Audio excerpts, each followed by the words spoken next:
सत्य समाचार, तटस्थ समाचार, समाज बदल्ने हाम्रो अभियान। नमस्कार, यो हो टाइम समाचार। म वीरेन्द्र मन सुरु गरौं। 236 जनामा कोरोना संक्रमणको पुष्टि सम्बन्धी प्रसंगबाट। शनिबार पछिल्लो 24 घण्टामा 236 जनामा कोरोना भाइरस संक्रमणको पुष्टि भएको छ। पीसीआर र एन्टिजेन गरी 9178 जनाको नमुना परीक्षण गर्दा 2.57% अर्थात् 236 जनामा कोरोना भाइरस संक्रमणको पुष्टि भएको स्वास्थ्य तथा जनसंख्या मन्त्रालयले जनाएको छ। यस्तै पछिल्लो 24 घण्टामा 307 जना कोरोना संक्रमित निको भएका छन्। यो सहित नेपालमा कोरोना संक्रमण मुक्त हुनेको संख्या 8,06,544 जना पुगेको छ। थप 1 जना सहित कोरोना भाइरसको कारण ज्यान गुमाउनेको संख्या 11,553 जना पुगेको छ। अहिले नेपालमा 5,883 जना कोरोना भाइरसका सक्रिय संक्रमित रहेका छन्। यसैबीच पछिल्लो 24 घण्टामा 2,66,988 जनाले कोरोना विरुद्धको खोप लगाएका छन्। नेपालमा अहिलेसम्म 2,05,01,810 मात्रा कोरोना विरुद्धको खोप प्रयोग भएकोमा 92,41,261 जनाले पूर्ण मात्रा र 1,12,60,549 जनाले कम्तीमा पहिलो मात्रा खोप लगाएका छन्। प्रदेश 2 का मुख्यमन्त्री लालबाबु राउतले शिक्षा बिना मुस्लिम समुदायको समग्र विकास सम्भव नरहेको बताउनु भएको छ। मुस्लिम आयोगले जनकपुर धाममा आयोजना गरेको शिक्षा तथा अन्तर्क्रिया कार्यक्रममा मुख्यमन्त्री राउतले मुस्लिम समुदायले शिक्षामा पहुँच नबनाएसम्म राज्यको मूल धारबाट बाहिरिने बताउनु भयो। मदरसा शिक्षालाई राज्यले मान्यता दिनुपर्नेमा जोड दिँदै मुख्यमन्त्री राउतले मदरसा शिक्षाका साथै आधुनिक शिक्षा सँगै बालबालिकाहरूलाई जोड्न मुस्लिम अगुवाहरूलाई आग्रह समेत गर्नुभयो। प्रदेश सरकारले मदरसा शिक्षा बोर्ड गठनका लागि विधेयक सदनमा पुर्याइसकेको उल्लेख गर्दै उहाँले मदरसामा अरबी र उर्दूका साथै अंग्रेजी, विज्ञान र गणित शिक्षाको अध्यापन समेत हुनुपर्नेमा जोड दिनुभयो। अरूमाथि औंला ठहराएर मात्र मुस्लिम समुदायको विकास सम्भव नरहेको उल्लेख गर्दै मुख्यमन्त्री राउतले समाजको अगुवाहरूलाई समेत जिम्मेवार हुन आग्रह गर्नुभयो। प्रदेश सरकारले सबै जाति समुदायलाई जनसंख्याको समानुपातिक आरक्षणको व्यवस्था गरिसकेको उल्लेख गर्दै उहाँले मुस्लिम समुदायको प्रदेश सरकारको सबै निकायमा 12% आरक्षण पाउने विश्वास दिलाउनुभयो। उहाँले धार्मिक ऐतिहासिक स्थलहरूको सौन्दर्यकरणको क्रममा प्रदेश सरकारले जानकी मन्दिर, विद्यापति डीहका साथै रौजा मजौरालाई समेत प्राथमिकतामा राखेर सौन्दर्यकरणको कामलाई तीव्रता दिएको बताउनुभयो। आयोगका अध्यक्ष समीम मिया अन्सारीको अध्यक्षतामा भएको उक्त कार्यक्रममा उद्योग, पर्यटन, वन तथा वातावरण मन्त्री शत्रुघ्न महतो, प्रदेश सभा सदस्य अशोक यादव, जयनुल राय, दिलीप शाह, सुरिता शाह सहित वक्ताहरूले मुस्लिम समुदायको हक अधिकार बारे आफ्नो धारणा राखेका थिए।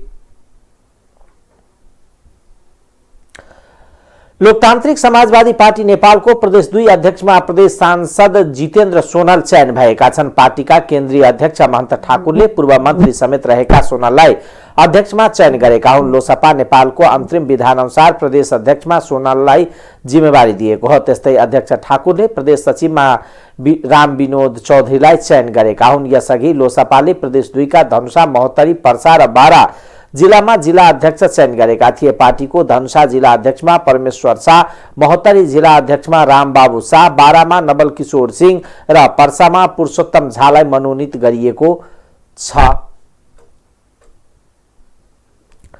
नेकपा माओवादी केन्द्रका प्रदेश नम्बर 2 का इन्चार्ज गणेश शाहले अहिले मुलुकमा प्राप्त भएको उपलब्धिहरूलाई उल्टाउने षड्यन्त्र भइरहेको बताउनु भएको छ। उहाँले प्राप्त उपलब्धिको रक्षाका लागि अहिले हरेक राजनीतिक दलहरू यस्ता प्रतिगामी शक्ति विरुद्ध गोलबन्दको आवश्यकता रहेको औल्याउनुभयो। महोत्तरीको डाम्हीमा आयोजना गरिएको पार्टी प्रवेश कार्यक्रममा बोल्दै उहाँले जनताले निकै लामो संघर्षपछि संघीयता, गणतन्त्र र धर्मनिरपेक्षता ल्याएको बताउँदै यसलाई उल्टाउने षड्यन्त्र भइरहेको समेत बताउनुभयो। शाहले जनताको अधिकार रक्षाका लागि अहिले माओवादी पार्टी प्रतिबद्ध रहेको बताउनुभयो। अपमान हो चलिया से नहीं होते, महिला के प्रति सम्मान होते। तेनाई पार्टी में युवा के प्रतिनिधित्व 30% है, दलित के है, मुस्लिम के है। द्वारा आज समावेशी बनाने के लिए नेपाल कम्युनिस्ट पार्टी माओवादी केंद्र हर तरफ से प्रयास कर रहा है। ये बात अपने सबके जानकारी करा मिलना चाहिए कि ये जनयुद्ध के थे જે મૂળ માંગ सब છે જન આંદોलन के જે માંગ છે ગણતંત્ર સંહિता समावेशी धर्मनिरपेक्षता एकरा जे उल्टावे के लेके है प्रतिक्रियावादी सब कोशिश कर रहा है उपलब्धि सबके जे समाप्त करे के लिए प्रयास कर रहा है पार्टी कुनै पनि हालतमा उपलब्धि विरुद्ध हुने षड्यन्त्रको विरुद्धमा एक ढिक्का भएर अगाडि बढ्ने बताउनु भयो। यसैगरी कार्यक्रममा बोल्दै माओवादी केन्द्रका प्रदेश नम्बर 2 का सह इन्चार्ज विश्वनाथ शाहले नेपालमा कम्युनिस्ट शक्तिहरू एक ढिक्का रहेको अवस्थालाई त्यसलाई छतबिछत बनाउनको लागि षड्यन्त्र भएको बताउनु भयो। उहाँले वाम आन्दोलनलाई समाप्त पार्नका लागि नै नेकपा फुटाइएको बताउँदै यसको मोहराको रूपमा केपी ओली प्रयोग भएको बताउनु भयो। प्रवेश के लहर चल रहल छै। हम कह चाहब जे जहिया माओवादी केन्द्र छुट्टे पार्टी रहे नेकपा बन्न से पहिले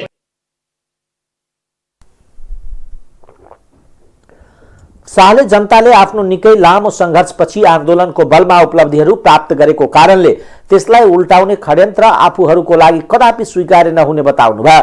केएन मोदी युनिभर्सिटीका व्यवस्थापक अवधेश कुमार चौधरीको नेतृत्वमा सयौंको संख्यामा नेकपा माओवादी केन्द्रमा प्रवेश गरेका छन्। शनिबार माओवादी महोत्तरी गाउँपालिकाको स्थित डाम्हीमा प्रवेश कार्यक्रममा आयोजना गर्दै युवा चौधरीको नेतृत्वमा 500 जना माओवादीमा प्रवेश गरेका हुन्। सर्लाहीमा विद्युत सर्ट सर्किट भएर पसलमा आग लागि हुँदा 1 करोड बराबरको क्षति भएको छ। शनिबार बिहान करिब 1:30 बजेको समयमा जिल्लाको हरिवन नगरपालिका वार्ड नम्बर 11 स्थित विक्रम नेपालले सञ्चालन गरेको नेपाल इलेक्ट्रोनिक होलसेल पसलमा अचानक विद्युत तार सर्ट भई आगलागी हुँदा पसल पूर्ण रूपमा जलेर नष्ट भएको जिल्ला प्रहरी कार्यालय सर्लाहीका प्रहरी निरीक्षक कृष्ण गिरीले जानकारी दिनुभयो। पसलमा आगलागी हुँदा पसलभित्र बिक्री गर्न राखिएको टिभी, फ्रिज र पसल बाहिर पार्किङ गरेर राखिएको J2P9576 नम्बरको मोटरसाइकल पूर्ण रूपमा आगोमा जलेर नष्ट भएको छ। आगो नेपाल प्रहरी, स्थानीय र दमकलको प्रयोगमा नियन्त्रणमा लिएको थियो। आगलागीमा कुनै प्रकारको मानवीय क्षति नभएको प्रहरीले जनाएको छ। सप्तरीमा कारागारमा रहेका कैदीहरू आन्दोलन थालेका छन्। सप्तरीको राजविराज स्थित कारागारको कैदी बन्दीहरू जेलर, चौकीदार र मूल नाइके विरुद्ध नाराबाजी र प्रदर्शन गरेपछि त्यहाँको अवस्था तनावग्रस्त बनेको थियो। कैदी बन्दीहरूले परिवारका सदस्यहरूलाई भेटघाट गर्न रोकटोक गरेको, औषधि उपचारमा बेवास्ता गरेको, जाडोको कपडा, सिरक लगायतका राज्यबाट प्राप्त सुविधा नदिएको भन्दै नाराबाजी समेत प्रदर्शन गरेका छन्। कारागार तनावग्रस्त बनेपछि कारागारभित्र इन्स्पेक्टर रामनारायण सिंह सहित सुरक्षाकर्मीको उपस्थिति बढाइएको छ। इन्सेक सप्तरी प्रतिनिधि मनोहर पोखरेल नेतृत्वको इन्सेकको टोली समेत कारागार पुगेर जेलर सुमन कोइराला र चौकीदार श्याम यादवसँग भेट गरी वस्तुस्थितिका बारेमा जानकारी लिएका छन्।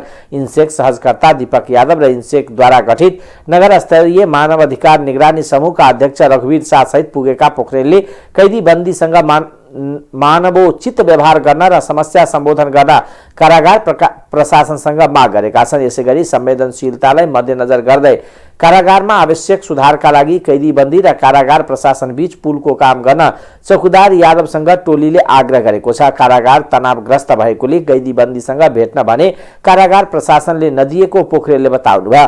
कारागार तनावग्रस्त भएपछि मूल नाइके र नाइकेहरू परिवर्तन गरी बी ब्लकमा सारिएको छ भने शुक्रबार राति 225 वटा सिरकहरू ल्याइएको छ। राज्यले दिने सबै सुविधा समयमै उपलब्ध गराइएको बिरामीलाई औषधि उपचारका लागि अस्पताल पठाउने गरिएको र कैदी बन्दीहरूको परिवारलाई बिहान 11 बजेदेखि दिउँसो 2 बजेसम्म भेटघाट गर्न दिएको जेलर सुमन कोइरालाले बताउनुभयो।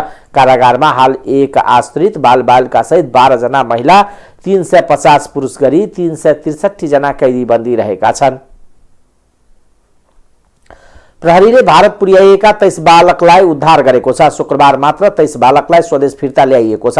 माइती नेपाल वीरगञ्ज आवधिक गृह प्रमुख संगीता पुरीका अनुसार काठमाडौँ, नुवाकोट, बाँके लगायतका जिल्लामा घर भएका 10 वर्ष मुनिका ती बालकलाई लामा बौद्ध धर्म पढाउन भनी 2 जनाले भारतको बोधगया लाग्न खोजेका थिए। बालकलाई लामा वेशभूषामै भारतीय शहर रक्सौलको रेलवे स्टेशन एरियामा पुर्याएपछि भारतीय सुरक्षा बल एसएसपीले जानकारी दिएपछि बालकहरूलाई फिर्ता ल्याइएको छ। टोलीले नेतृत्व गरेको टोलीको नेतृत्व गरेको ललितपुर साधो बाटो घर भएका कर्म संजोग लामा र गोर्खा बिही गाउँपालिका घर बताउने छिरिङ योङदो लामाले बालकलाई बोधगयामा पढाउन लैजान लागेको बताएका छन्। जिल्ला प्रहरी कार्यालय पर्साका प्रवक्ता प्रहरी नायब उपरीक्षक ओम प्रकाश खनालले बालकहरूको घर ठेगाना भएका स्थानीय तहको र अन्य कुनै सरकारी निकायको समेत सिफारिस नरहेको पाइएको बताउनुभयो। बालकहरूको अभिभावकलाई बोलाइएको र उनीहरूलाई जिम्मा लगाई घर पठाउने प्रहरी नायब उपरीक्षक खनालले बताउनुभयो। कार्तिकको बेमौसमी वर्षाले धानबालीमा क्षति बेहोरेको किसानलाई केही दिनभित्रै राहत वितरण गर्ने सरकारले जनाएको छ। राहतको विषयमा यसअघि नै निर्णय भइसके पनि प्रक्रिया लामो भएका कारण वितरण गर्न ढिलाइ भएको हो। अब सबै प्रक्रिया पूरा गरेर रकम निकासा गर्न मात्र बाँकी रहेको क्षति मूल्याङ्कन छानबिन समिति रहनुभएका गृह मन्त्रालयका प्रवक्ता प्रदीप कुमार कोइरालाले जानकारी दिनुभयो। रकम किसानको बैंक खातामा पठाउने तयारी छ। बैंक खाता नभएका किसानलाई आफ्नो पालिकामा गरेर छिटो खाता खोल्न उहाँको आग्रह छ। धानबालीमा क्षति बेहोरेका किसानलाई 20 देखि 65% सम्म राहत दिने सरकारले यसअघि नै निर्णय गरिसकेको छ। क्षेत्रफलका आधारमा साना, मध्यम र ठूला किसान वर्गीकरण गरी 20 देखि 65% सम्म क्षतिपूर्ति दिन लागेको हो। गएको कार्तिकमा परेको बेमौसमी वर्षाका कारण देशभर झन्डै 7 अर्ब 22 करोड रुपियाँ बराबरको धानबाली क्षति भएको कृषि तथा पशुपक्षी मन्त्रालयको तथ्याङ्क छ।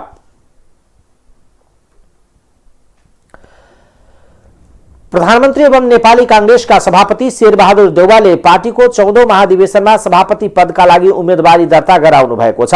उहाँले यो दोस्रो कार्यकालका लागि उम्मेदवारी दर्ता गराउनु भएको हो। प्रधानमन्त्री देउवा आफ्ना साथीहरू सहित महाधिवेशन प्रक्रिया चलिरहेको राष्ट्रिय सभागृहमा पुगी अपराह्न 4:30 बजे उम्मेदवारी दर्ता गराउनु भएको थियो। उहाँ सभागृह पुग्दा उहाँका समर्थक, नेता तथा कार्यकर्ताहरूले स्वागत गर्नुभएको थियो। उहाँको साथमा नेपाली कांग्रेसका पूर्व महामन्त्री कृष्ण प्रसाद सिटौला, गृहमन्त्री बालकृष्ण खाड़, परराष्ट्र मन्त्री डाक्टर नारायण खड्का, केन्द्रीय सदस्य रमेश लेखक लगायतका नेताहरू सभागृह पुग्नु भएको थियो। कांग्रेसको नयाँ कार्य समिति चयनका लागि मनोनयन दर्ता जारी रहेको थियो। यसैगरी उपसभापतिमा दिव्येश्वरी शाह, महामन्त्रीमा डाक्टर प्रकाश शरण महत, डाक्टर राजाराम कार्की, प्रदीप पौडेलले पनि मनोनयन दर्ता गराउनु भएको केन्द्रीय निर्वाचन समितिले जनाएको छ। प्रधानमन्त्री शेरबहादुर देउवाले आफू नेपाली कांग्रेसको 14औं महाधिवेशनबाट पार्टी सभापतिमा निर्वाचित भए सबै तहमा बहुमत दिलाउने प्रतिबद्धता व्यक्त गर्नुभएको छ। सभापति पदमा उम्मेदवारी दिएपछि ट्वीट गर्दै उहाँले कांग्रेसलाई बलियो बनाउँदै आगामी स्थानीय, प्रदेश र संघीय संसदको निर्वाचनमा पार्टीलाई बहुमत दिलाउने मेरो लक्ष्य रहेको बताउनुभयो। यो लक्ष्यमा सबैको साथ र सहयोगको अपेक्षा गरेको उहाँले उल्लेख गर्नुभएको छ। कांग्रेसको केन्द्रीय कार्य समितिको सभापतिमा उम्मेदवारी घोषणा गरेका प्रकाशमान सिंहले आन्दोलन, महाधिवेशन र निर्वाचनका बेला मात्र पार्टी देखिने बताउनु भएको छ। शनिबार रामशाहपथी स्थित यलम्बर पार्टी प्यालेसमा आयोजित उम्मेदवारी घोषणा सभामा सिंहले महाधिवेशनपछि कांग्रेस दूरबीन लगाएर खोज्नुपर्ने अवस्थामा पुगेको बताउनुभयो। सिंहले आफ्नो घोषणापत्रमा नेपाली कांग्रेस आन्दोलन, महाधिवेशन र निर्वाचनका बेलामा मात्र देखिन्छ, अरू बेला कांग्रेस कहाँ हुन्छ आम जनताले अनुभूति गर्न सक्दैन। महाधिवेशन सकिएपछि कांग्रेस कहाँ छ भनेर दूरबीन लगाएर खोज्नुपर्ने अवस्था आएको बताउनुभयो। सिंहले कांग्रेसभित्र देखिएको गुटबन्दीले पार्टीको अवस्था कमजोर भएको पनि बताउनुभयो। गर्छ भन्ने कुरा म चाहिँ तपाईहरुलाई भन्न चाहन्छु। तपाईहरुले चाहिँ मैले के भन्नुपर्छ र यो हिजो रातिसम्म पनि यो चाहिँ छलफल भइरहेको थियो, मिलाउन सकिन्छ कि भनेर। तर कुरा के हो भन्दाखेरि मलाई चाहिँ कस्तो भन्दाखेरि म जे बोल्छु म त्यो गर्ने चाहिँ मान्छे हुँ। मैले चाहिँ 13औं महाधिवेशन सकिसकेपछि नेतृत्व चाहिँ परिवर्तन हुनुपर्छ भनेर, केन्द्रीय नेतृत्व परिवर्तन हुनुपर्छ भनेर चाहिँ मैले चाहिँ बोल्दै आएको। तर अहिले आएर चाहिँ जसरी 13औं महाधिवेशनमा मलाई जसरी म चाहिँ पार्टी सभापति हुन्छु भनेर चाहिँ म चाहिँ अगाडि बढ्दाखेरि जसरी मलाई चाहिँ स्टेप डाउन गरायो, अहिले यो 14औं महाधिवेशनमा पनि त्यही फेरि चाहिँ के छ भन्दाखेरि यो चाहिँ जुन हाम्रो विचार समूह छ त्यो विचार समूहमा पनि त न्याय हुनु पर्यो नि त। अन्याय गर्यो भने मैले चाहिँ मान्नु पर्ने। अब यहाँ चाहिँ दुष्प्रचार के गरिरहेको छ भन्दाखेरि त्यो विचार समूहको यो साझा उम्मेदवार बनाउनेमा प्रकाशमान सिंहले चाहिँ के हो भन्दाखेरि त्यसमा चाहिँ अवरोध खडा गर्यो भनेर भन्छ। मैले के को अवरोध खडा गर्ने? मैले त के छ भन्दाखेरि पब्लिकमा पनि सबै ठाउँमा मैले भन्दै आइरहेको छु। 13औं महाधिवेशनपछि जनताको चाहना भनेको चाहिँ केन्द्र नेतृत्वको चाहिँ परिवर्तन हुनुपर्छ भनेर मैले बोलेको छु। त्यो बोल्नुको लागि पनि मैले के भने भन्दाखेरि म अब चाहिँ के हो भन्दाखेरि अग्रज हाम्रो चाहिँ सिनियर लिडर्सहरूले चाहिँ अलिकति के छ भन्दाखेरि विश्राम लिनुपर्छ। उहाँहरूले यो बहुदलीय व्यवस्था आएदेखि नै नेपाली कांग्रेसको नेतृत्वदायी भूमिका कसले खेलेको छ त भन्दाखेरि अहिले हाम्रै सिनियर लिडर्सहरूले गरिरहेको छ नि त। तर उहाँहरूले चाहिँ के परफर्म गर्न सक्नुभयो? यो चाहिँ के हो भन्दाखेरि अब अभिभारा अब हामीलाई दिनुहोस् भनेर चाहिँ हामी चाहिँ अगाडि बढिरहेका छौँ। र म एउटा कुरा के भन्न चाहन्छु भन्दाखेरि यो चाहिँ चार्ज लगाउने अगाडि फलाना ढिस्काना भनेर भन्ने यो चाहिँ जुन अन्याय भइरहेको छ आम नेपाली कांग्रेसका चाहिँ कार्यकर्ताहरूलाई, त्यसलाई चाहिँ म चाहिँ समाप्त गर्नुको लागि मेरो उम्मेदवारीको घोषणा हो। पार्टीको नेतृत्व कब्जा गर्नका लागि अराजक भीड जम्मा गर्दै कांग्रेस बलियो पार्टी नहुने सिंहको भनाइ छ। नेपाली कांग्रेसका प्रवक्ता विश्व प्रकाश शर्माले नेता प्रकाशमान सिंहको प्यानलबाट महामन्त्रीमा उम्मेदवारी दर्ता गराएका छन्। पौडेल पक्षबाट सभापतिको साझा उम्मेदवार छनौट सहमति नजुटेपछि नेता सिंहले सभापतिमा अग्लै उम्मेदवार दिएका छन्।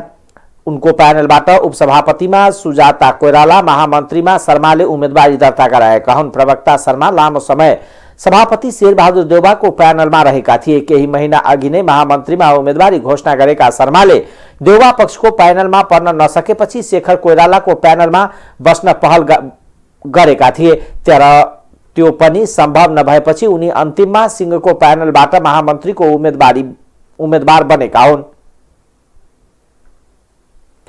नेपाली कांग्रेसको 14औं महाधिवेशनमा सभापति पदमा उपसभापति विमलेन्द्र निधिले पनि उम्मेदवारी दर्ता गराउनु भएको छ। शनिबार दिउँसो भ्रिकुटी मण्डप स्थित निर्वाचन समितिको कार्यालयमा पुगेर उहाँले उम्मेदवारी दर्ता गराउनु भएको हो।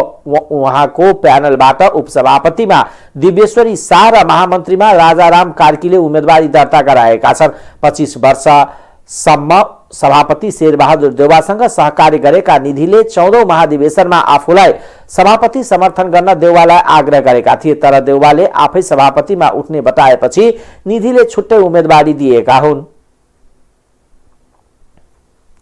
नेपाली कांग्रेसको 14औं महाधिवेशनमा शेखर कोइराला नेतृत्वको टिमले उम्मेदवारी दर्ता गराएका छन्। शनिबार दिउँसो नेताहरूको छलफलले सभापतिमा शेखर कोइराला, उपसभापतिमा धनराज गुरुङ र चन्द्र भण्डारी, महामन्त्रीमा डाक्टर वीरेन्द्र रिजाल, गगन थापा रहने गरी पदाधिकारी टुङ्गो लगाएको थियो। सहमहामन्त्रीको उम्मेदवारमा खसारेबाट देवराज चालिसे, पिछडिएको क्षेत्रबाट बद्री पाण्डे, दलितबाट जीवन परियार, महिलाबाट कमला पन्थ, जनजातिबाट विकास लामा, मधेसीबाट रामकृष्ण यादव, थारूबाट तेजुलाल चौधरी, अल्पसंख्यकबाट वकिल मिया उम्मेदवार बनेको एक नेताले जानकारी दिनुभयो। उनीहरू सबै शनिबार दिउँसो महाधिवेशन स्थल भ्रिकुटी मण्डपमा गएर उम्मेदवारी दर्ता गराएका हुन्।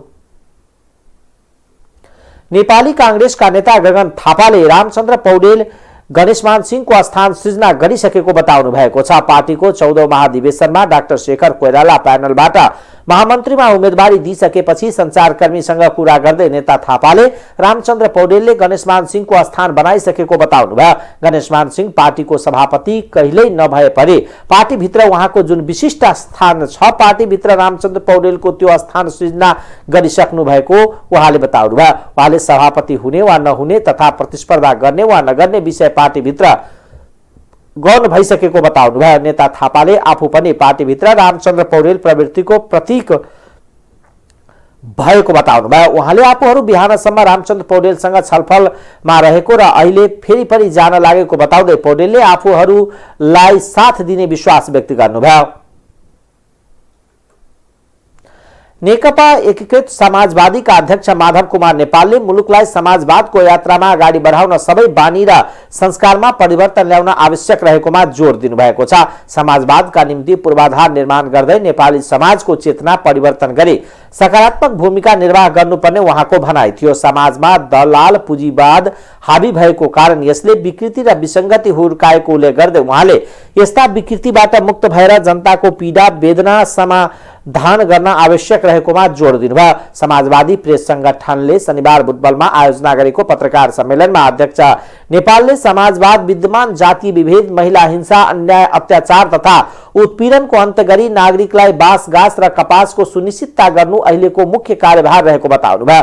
लोकतन्त्र मूल्य मान्यताको रक्षा गर्दै समाज, राज्य, सत्ता र राजनीतिक दलको लोकतान्त्रिककरण गर्नु नै जनताको बहुदलीय जनवाद भएको चर्चा गर्दै उहाँले मदन भण्डारीको यो विचारलाई स्थापित गर्दै पार्टी अगाडि बढेको उल्लेख गर्नुभयो। उहाँले पार्टीलाई वैचारिक रूपमा बलियो गतिविधिका हिसाबले सशक्त बनाएर आर्थिक, सामाजिक र तथा सांस्कृतिक रूपान्तरणको दिशामा अगाडि बढाउने काम भइरहेको जनाउँदै यसले गुणात्मक उपस्थिति बलियो बनाउने बताउनुभयो।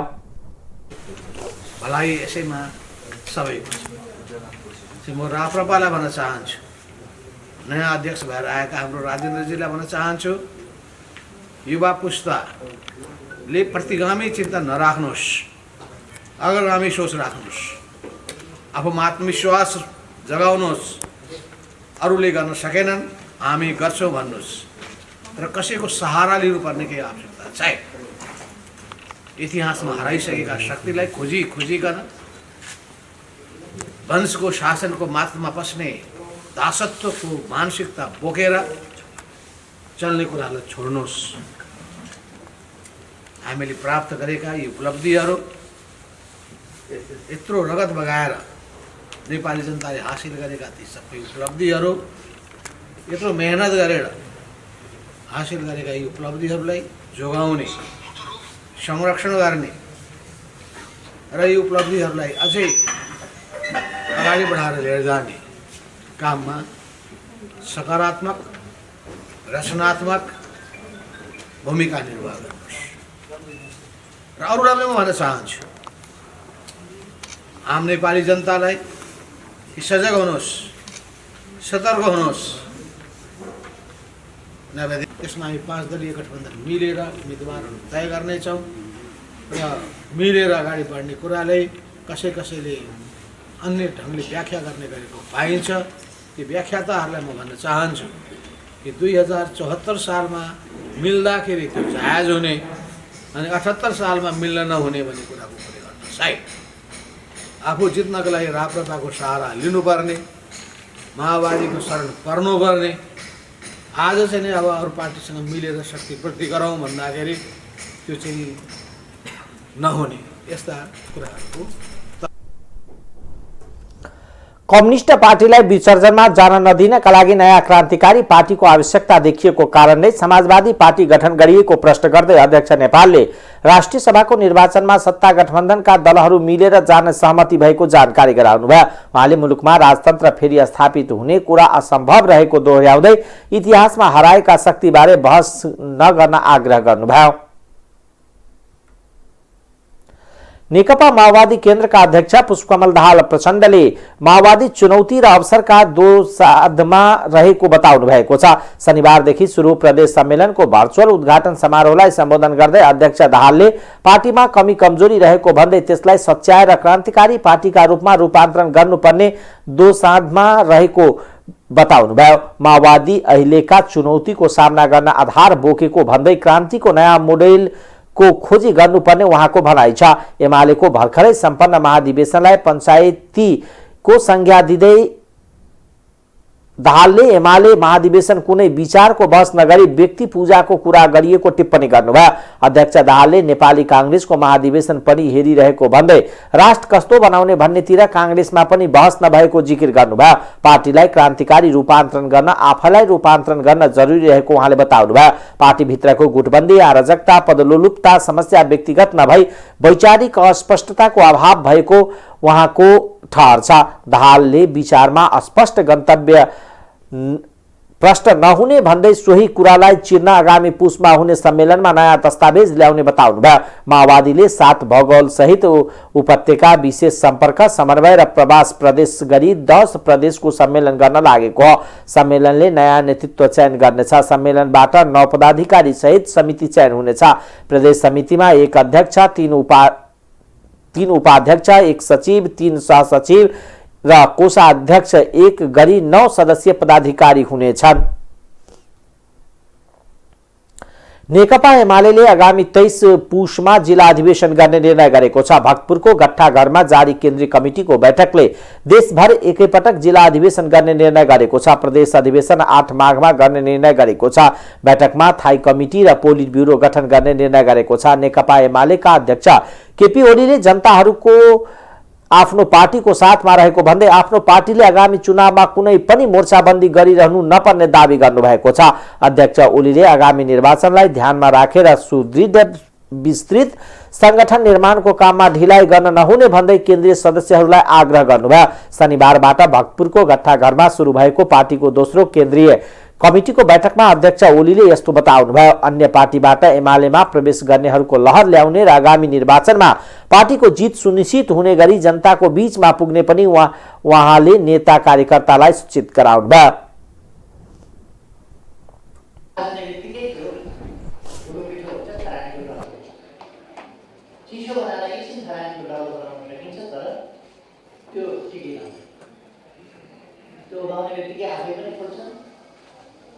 अथवा अरू केही चिजले सुनिदिनु पर्छ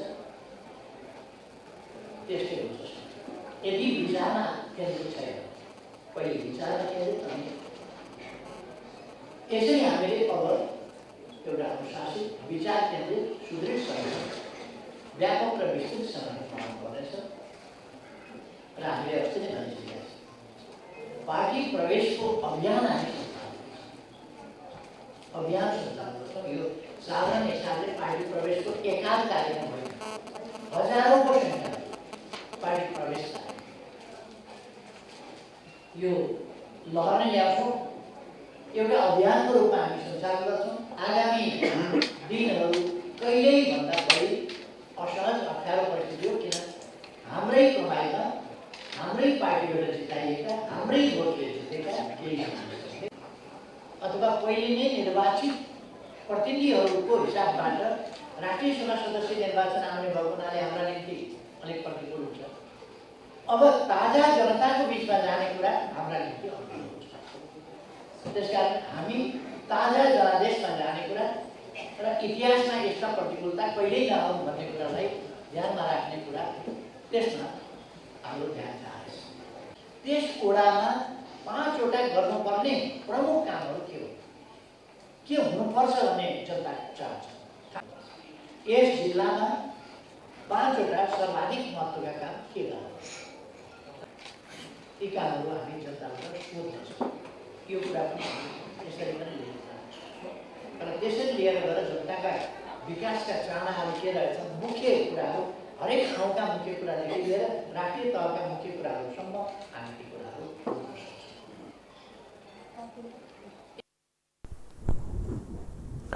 अध्यक्ष ओलीले पार्टीका नेताहरूलाई हरेक वार्ड तहमा जाँदा पनि त्यहाँको 5 मुख्य काम बारे जानकारी लिएर आउन कडा निर्देशन दिनुभयो।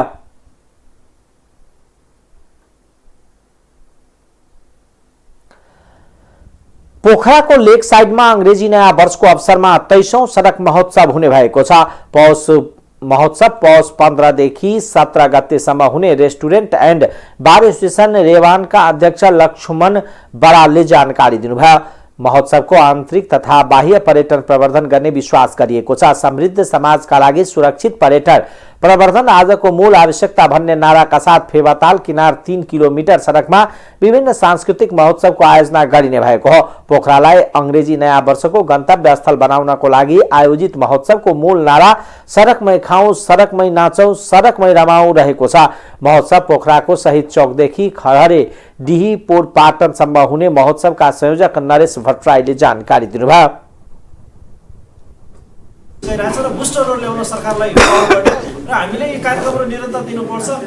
किनभने यदि नदीको खण्डमा फेरि पर्यटन कता जाने हो, विस्थापित हुने बढ्दैछ, यो कारणले गर्दा पनि हामीले रोक्नुपर्छ, केही न केही गर्नुपर्छ। र यो बेलामा त तपाईँलाई थाहा छ, पहिला अफ सिजन हो र पछिल्लो समयमा अफ सिजन भन्ने छैन, अल सिजन पोखरा लगायत नेपालमा धेरै पर्यटकहरू आउने गर्छन्। म धेरै लामो कुरा गर्न चाहन्न, यसलाई सम्पूर्ण सङ्घ संस्थाले अनुमोदन गरेर यहाँसम्म आएको र सबैले योचोटि के गर्न कुनै न कुनै प्याकेजहरू चाहिँ दिनुपर्ने पर्छ र सडक महोत्सव आयोजना गर्न आउँदा के छ त नयाँ कुरा भन्ने कुरा मेजर कुरा आउँछ। त्यो भएर यो कारणले गर्दाखेरि हामीले पहिला जस्तो दिउँसो 2 बजेबाट बेलुका 10 बजेसम्म गर्छौँ भने 15, 16, 17 15 गते लोसार छ, त्यो दिन हाम्रो सबैको फेस्टिभल हो र 16 गते ईद छ, त्यो दिन हाम्रो चाहिँ एकदमै हामीले सतर्कता अपनाउनु पर्ने, धेरै पर्यटकहरू भित्राउने र त्यो दिनमा एकदमै व्यवस्थापन गर्नुपर्ने कुराहरू धेरै चुनौती विशेष छन्। सुरक्षाका दृष्टिकोणले, म्यानेजमेन्टका दृष्टिकोणले ती कुराहरू हामीले धेरै कुराहरूलाई चाहिँ योचोटि भलिन्टियरहरू पनि अलि पढाउने र सडकमै राष्ट्रिय तथा अन्तर्राष्ट्रिय खानाका परिकारहरू, विभिन्न मनोरञ्जनात्मक खेलकुद कार्यक्रमहरू, हस्तकला प्रदर्शनी, साहसिक पर्यटक खेलकुद रहनेछ। महोत्सव 3 दिनसम्म चल्नेछ। अब आर्थिक समाचार।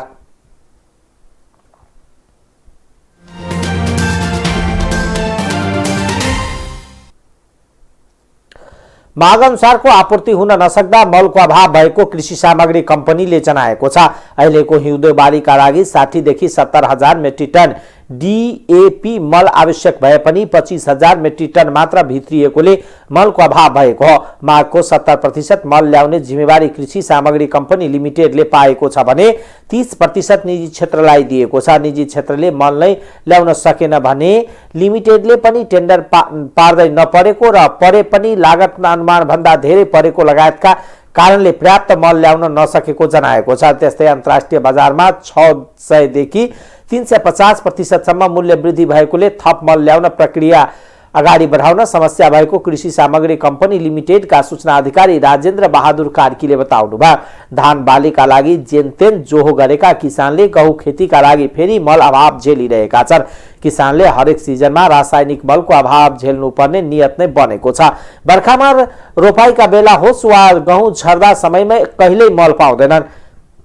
धेरै ठाउँमा किसानले डीएपी मल बिना नै गहुँ छरिरहेका छन्। मल बिना नै हिउँदे बाली लगाउँदा राम्ररी उत्पादन नहुने भन्दै किसान चिन्तित भएका छन्। त्यस्तै चैत धान बालीका लागि अहिले नै मल ल्याउनको लागि बोलपत्र आह्वान गर्नुपर्ने भए पनि सरकारले त्यसो गर्न नसक्दा चैते धानका लागि झनै मलको अभाव हुन सक्ने उहाँले बताउनुभयो।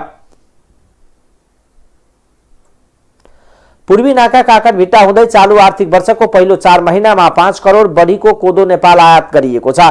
क्वारेन्टाइन कार्यालय काकरभिट्टाका अनुसार चालू आर्थिक वर्ष 78-79 को साउन भदौ असोज र कार्तिकमा 5 करोड 15 लाख 25 हजार मूल्य बराबरको 1610 मेट्रिक टन कोदो आयात गरिएको हो। गत वर्ष सोही अवधिमा 4 करोड 51 लाख 94 हजार मूल्यको 1570 मेट्रिक टन कोदो आयात भएको थियो। क्वारेन्टाइन कार्यालय काकरभिट्टाका वरिष्ठ बाली संरक्षण अधिकृत देविन्द्र साहुले भारतको उत्तराखण्ड, झारखण्ड र सिलिगुडीबाट कोदो आयात हुने गरेको बताउनुभयो।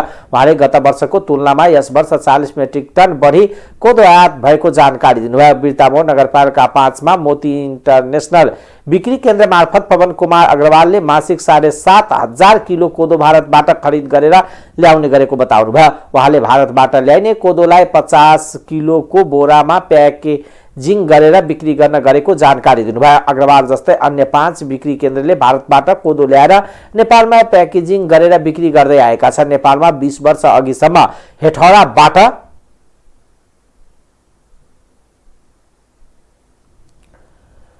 उत्पादन हुने कोदोमा निर्भर रहेको तर हेठौडा कोदोको उत्पादन हुन छाडेपछि भारतीय कोदो ल्याएर बिक्री गर्दै आएको उहाँले बताउनुभयो।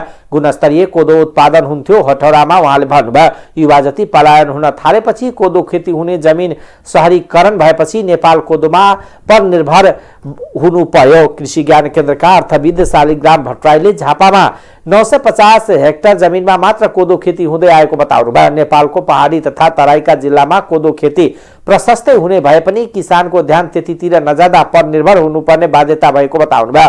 उहाँले विशेष गरी जाँड रक्सी बनाउनको लागि कोदो भारतबाट आयात हुने गरेको बताउनुभयो।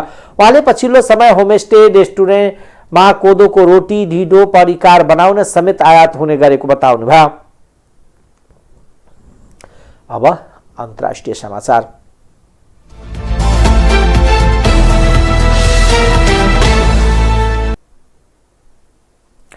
विश्व बैंक दाताहरूले अफगानिस्तानमा मानवीय सहायताका लागि 280 मिलियन अमेरिकन डलर रकम अनुदान गरेका छन्। अफगानिस्तान पुनर्निर्माण ट्रस्ट दाताहरूले युनिसेफ र विश्व खाद्य कार्यक्रमलाई डिसेम्बरको अन्त्यसम्ममा रकम उपलब्ध गराउने सहमत भएको विश्व बैंकलाई उद्धृत गर्दै समाचार संस्था एएनआईले जनाएको छ। विश्व बैंकले निकालेको विज्ञप्तिमा 280 मिलियन डलर मध्ये अफगानिस्तानमा अत्यावश्यक स्वास्थ्य सेवा प्रदान गर्न युनिसेफले 100 मिलियन अमेरिकी डलर प्राप्त गर्नेछन् भने डब्ल्युएफपीले अफगानिस्तानमा खाद्य सुरक्षा र पोषण सञ्चालनलाई सबल बनाउन 180 मिलियन डलर प्राप्त गर्नेछन्। यसैबीच भारतले अफगानिस्तानलाई मेडिकल सामग्री पठाएको छ। अफगानिस्तानबाट हटाइएको भारतीय र अफगानीहरूलाई ल्याएको जहाज फर्किँदा भारतले औषधि लगायतका मेडिकल पठाउने भारतीय सञ्चार माध्यमले जनाएका छन्। भारतले पठाएको सामग्री विश्व स्वास्थ्य संगठनका प्रतिनिधिहरूले बुझ्नेछन्। ओमिक्रोन भाइरसबाट बच्नका लागि कोरोना विरुद्धको खोप तेस्रो मात्रा लगाउनु पर्ने वैज्ञानिकले बताएका छन्। कोरोना भाइरस विरुद्धको खोप 2 मात्रा लगाएर मात्र कोरोना भाइरसको नयाँ भेरिएन्ट ओमिक्रोनको संक्रमणबाट जोगिन नसक्ने बेलायती वैज्ञानिकले बताएका छन्। बेलायतका वैज्ञानिकले ओमिक्रोन र डेल्टा भेरिएन्टलाई लिएर गरेको प्रारम्भिक विश्लेषणमा ओमिक्रोन भेरिएन्टको संक्रमणबाट जोगिनका लागि खोपको 2 मात्रा पर्याप्त नदेखिएको हो। तर बुस्टर अर्थात् तेस्रो मात्राको खोप लगाउँदा 75% व्यक्तिमा संक्रमण नदेखिएको वैज्ञानिकले बताएका छन्। यसको अर्थ तेस्रो मात्रा खोप ओमिक्रोन भेरिएन्ट विरुद्ध प्रभावकारी हुने उनीहरूको भनाइ छ। यसअघि फाइजर एन्ड बायोएनटेकले आफूहरूको खोप फाइजरको तेस्रो मात्रा ओमिक्रोन विरुद्ध प्रभावकारी देखिएको बताएको थियो। दक्षिण अफ्रिकामा पहिलो पटक देखिएको अहिले विश्वका विभिन्न देशमा फैलिने क्रममा रहेको ओमिक्रोन भेरिएन्ट अहिलेसम्म सबैभन्दा धेरै उत्परिवर्तन भएको हो। खेलकुद समाचार।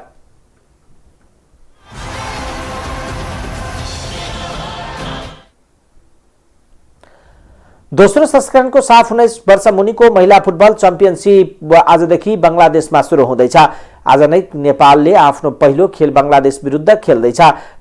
खेल बेलुका 7 बजेदेखि सुरु भएको छ। यसअघि सन् 2018 मा भुटानमा भएको पहिलो संस्करणमा 18 वर्ष मुनिको टिम बीचको थियो। यति बेला फाइनलमा नेपाललाई 1-0 ले पराजित गर्दै बंगलादेशले पहिलो संस्करणको उपाधि जितेको थियो। बंगलादेशपछि नेपालले दोस्रो खेल श्रीलङ्कासँग आउने 29 गते खेल्नेछ। शहीद स्मारक ए डिभिजन लीग फुटबल अन्तर्गत आज पहिलो खेलमा न्यू रोड टिम एनआरटीले सातो बाटो युथ क्लबलाई हराएको छ। त्रिपुरेश्वरमा रहेको दशरथ रङ्गशालामा भएको खेलमा एनआरटीले सातो बाटोलाई 1-0 गोलले हराएको छ। एनआरटीका लागि स्टेफेन समीरले गोल गरे। जितसँगै एनआरटी 5 अङ्क सहित 7औं स्थानमा उक्लिएको छ। आजको हारसँगै सातो बाटोले शीर्ष स्थानमा पुग्ने मौका गुमाएको छ। 7 अङ्क रहेको सातो बाटो तेस्रो स्थानमा छ। टाइम्स समाचार अहिलेको लागि यति नै। हेर्दै गर्नुहोला टाइम्स टेलिभिजन। नमस्कार।